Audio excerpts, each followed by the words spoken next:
Hello everybody, isa na naman pong two-move chess puzzle po ang ipapakita ko sa inyo. Ganyan po siya. White first move and block. Mate in two moves. Nandito yung block na king. Mayroon po siyang dalawang pawn, dalawang knight. Dito yung isang knight, dalawang rook, isang bishop, nandito yung queen ng black. Samantalang ang white, nandito po yung kanyang king.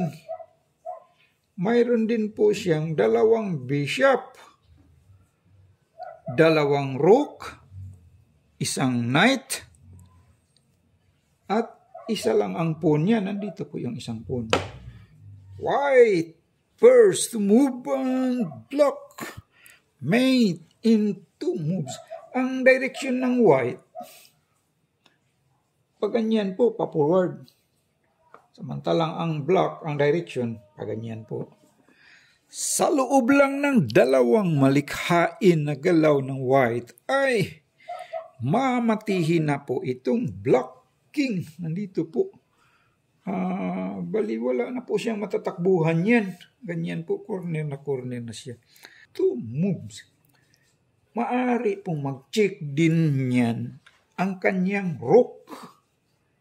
Ito po, rook. Check. Maaaring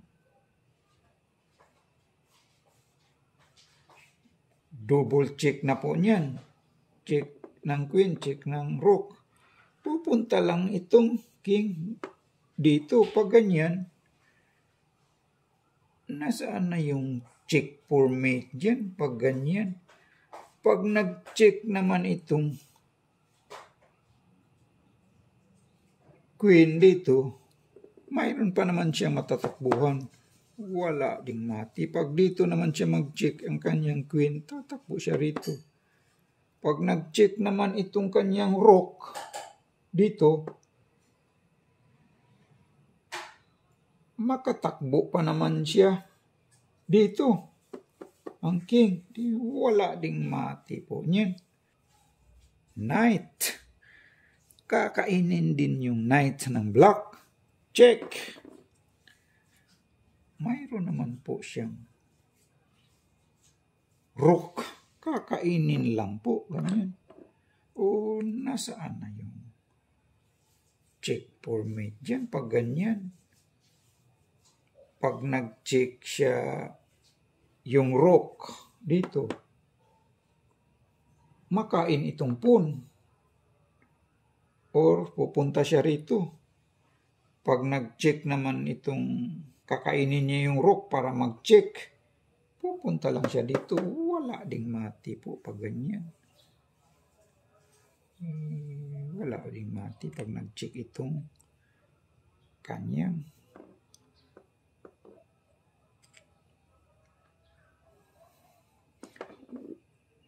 knight.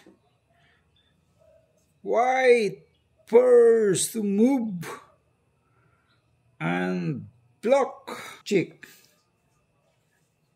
Maaring tatakbo siya dito. Pag dito naman siya mag-check, maaring tatakbo siya rito. Itong king.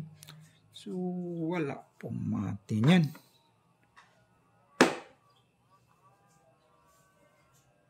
White first move and block. Mate in two moves. Ang tama palang kasagutan dyan po ay ito lang queen, pero hindi po siya mag-check. Queen d4. That is the right move. Halimbawa po, haharangin niya. Kasi mag-check na siya doon. Mag-check na siya doon, mati na yung black. Halimbawa po, haharangin niya itong kanyang queen. Ganyan po. Pag ganyan, mamate naman siya dyan by knight. Kakainin lang to. Hindi naman pwedeng kainin ng queen dahil open cheek. So, mate pa rin siya dyan.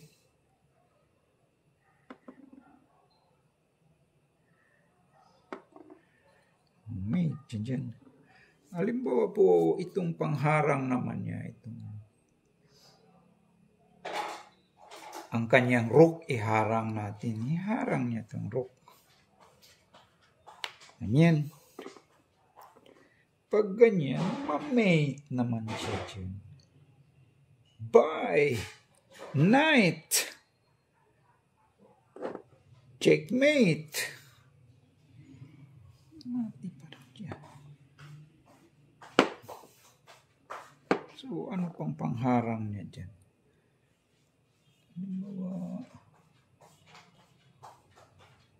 Wala naman siyang ibang pangharang. Dito pala yun. Wala siyang ibang pangharang. Halimbawa po, pag ganyan, iharang niya itong queen. Haharang niya dyan. Parang pag mag-check yun, kainin na. Ganyan. Ay, ma-check naman siya dyan. By knight. I know. Ma-check naman siya dyan. By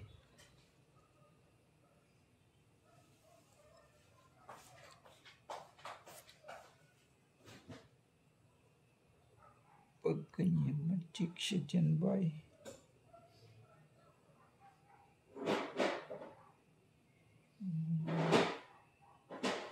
ito naman queen. Dito naman siya mag-check.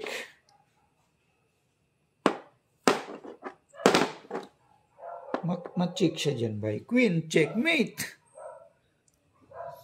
So, ano pang pangharang na dyan? Hindi naman pwede ito nakaalis dahil open check na po. Halimbawa po itong rook, kakainin niya. Itong bishop, ganyan. Ma-check naman siya dyan. By queen. Checkmate. Hindi pwedeng kainin. Ma-mate pa rin siya. So, ano pang pangharang niya dyan? Doon na kasi siya mag-check. Mamati na siya pag ganun.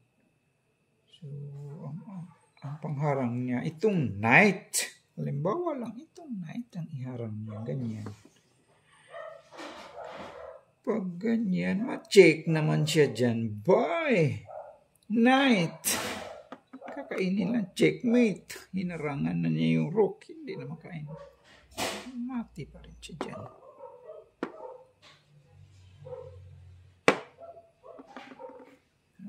Pag ganyan ay